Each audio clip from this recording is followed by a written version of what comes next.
subscribe, click like, leave one comment below in this video, and you're entered to win something you're seeing right now. Any video we have and will release throughout the entire month of December is a giveaway video. At the end of December, we're going to pick 31 winners from 31 different videos. How's everybody doing? Dan here at Darium's Pokemon, bringing you another deck profile. This time, we have Mega Gardevoir. I had a lot of people requesting Mega Gardevoir on our Twitch stream, which you could check a link out below to our twitch.tv page. Check us live play some games on pretty much every night of the week. And we do some giveaways on there and stuff like that, but that's not what this is about. This is about Mega Gardevoir. So at the end of the video, I'm going to give the prices for all the cards. You'll find links to those in the description below, but we're going to break down the deck, tell you what it does, and see if it's maybe the deck for you. We'll find out. The deck centers around, you guessed it, Mega Gardevoir. So we've got a little Gardevoir for them. Gardevoir, 170 HP from Steam Siege. We don't really attack with this Gardevoir that much, but sometimes in a pinch you can Link Blast. I doubt you'll get to a Luminous Blade. You really don't want to put 3 energy on a Pokemon. That would, that's too much. The Mega only requires 2, so Link Blasting for 30 or 100 is not unreasonable. But we really want to evolve into this bad boy, Mega Gardevoir EX. 210 HP, dual type, fairy plus psychic. Normally when you evolve a Mega Pokemon, you have to end your turn. We'll find out why that's not the case in just a second. Despair Ray does 110, and then 10 more for each Pokemon you discard off your bench, which is a very weird attack. We've got resistance to darkness, so if we play against Yveltals or Darkrai, we're a little advantaged, and if we play against someone like Scizor, we are not. You have a card like a Mega Gardevoir in your deck, you're going to need Gardevoir Spirit Links. Gardevoir Spirit Links is a tool that lets you not end your turn if you evolve into a Mega. So you get to keep going, keep chugging along with your turn. So yeah, we want to start with some Gardevoirs. How do we build around this Gardevoir? We need a lot of benched Pokemon. Okay, so who do we have? We've got Hoopa. Hoopa has the ability Scoundrel Ring. Never attacks, but what we want Hoopa to do is come into play and search our deck for 3 EX Pokemon, except for more Hoopas, and then shuffle our library. Doing that, we're usually going to find some number of Gardevoirs and then Shaymins. Shaymin is classic setup. Whenever you play this Pokemon, you draw up to 6 cards. Don't Sky Return too often. The goal is to play Gardevoir, put a Spirit Link on him, play a couple other cards, play Hoopa, find more Gardevoirs, fill up the bench some more, then play Shaymin, draw more cards, do it again. The other Pokemon in the deck are Dragonite, which with its ability Pull Up combos really well with the Mega Gardevoir. When you play this Pokemon from your hand onto your bench, you may put 2 basic Pokemon except for Dragonite from your discard pile into your hand. So what you're going to do is you're going to attack with your Mega Gardevoir, discarding most of your non-Mega Gardevoir Pokemon. Discard your Shaymins and your Hoopas and stuff. Hopefully, with your Hoopa, you found a Dragonite that you kept in your hand. You're going to use that Dragonite on the next turn to get back Hoopa, Shaymin, whatever else you discarded, and replay them onto your bench, loading your bench up again, and then discarding them again to Gardevoir. Kind of rinse and repeat, if you will. Now you may say, well, Dan, I only have room for 5 Pokemon on my bench. That's not going to do very much damage. I mean, if I discard all 5 of my bench Pokemon, I'm only going to do 160 damage. That's almost nothing. Luckily, we have a card called Skyfield. Skyfield is a stadium that lets you have up to 8 benched Pokemon.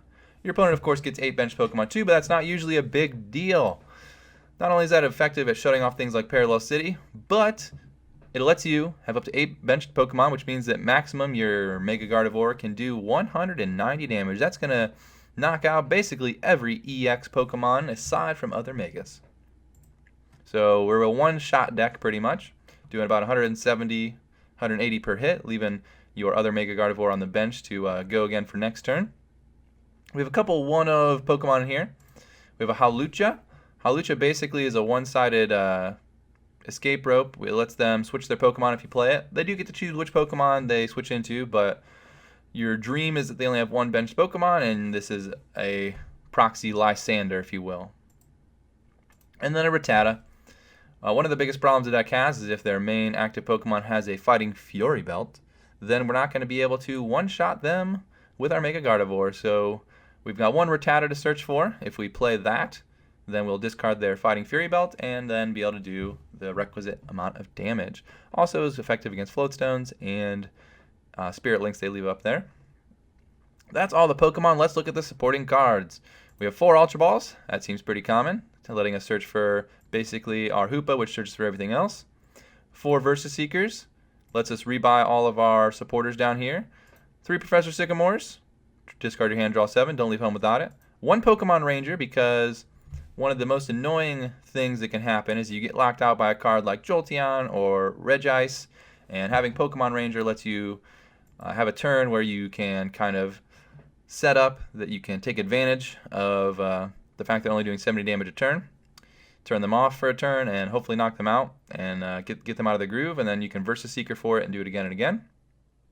A couple of ends. You always want to have a few ends access to when you're behind and they only have 1 or 2 prizes left. You want to end, get them down to 1 or 2 cards and draw back up to 6 and hopefully be able to advantage from there.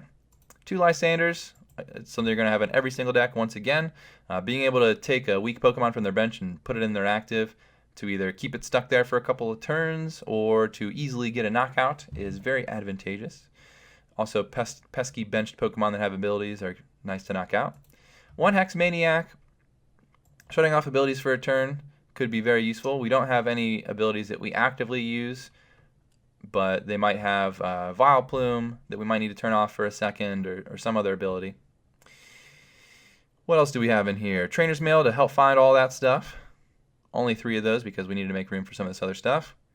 Since you put a lot of Pokemon in your discard pile, we have Buddy Buddy Rescue, which lets us get a Pokemon back and put it in our hand. Say we get a Dragonite back, then we get to play the Dragonite, get 2 more things back, and just we're back in the game.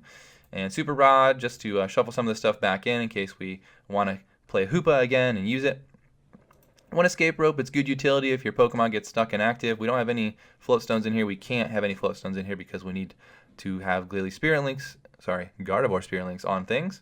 And finally, Mega Turbo, which if you're not playing in either Max Elixir or Mega Turbo deck, you're probably not doing it right unless you're playing a 1 energy attachment game. So Mega Turbo lets you take your Mega Gardevoirs and put energy on them if you have discarded energy, which you often do with your Sycamores and Ultra Balls. As for the financials of the deck, it's on the high to medium side.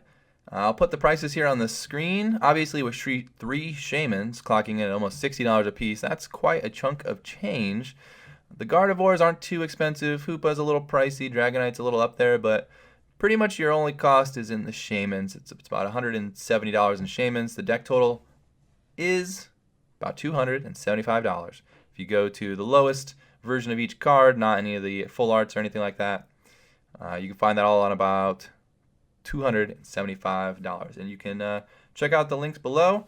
You got a link to every card, and you can buy them just by watching this video. Go click on them, and we'll take you there. So yeah, that's pretty much the gist of the deck. Hopefully I explained it well. We're going to play a game with it, and I'll put a link to the game in the description or maybe on the screen. So head on over to the game, watch some gameplay, and yeah, leave a like, subscribe, comment on what you think of the deck.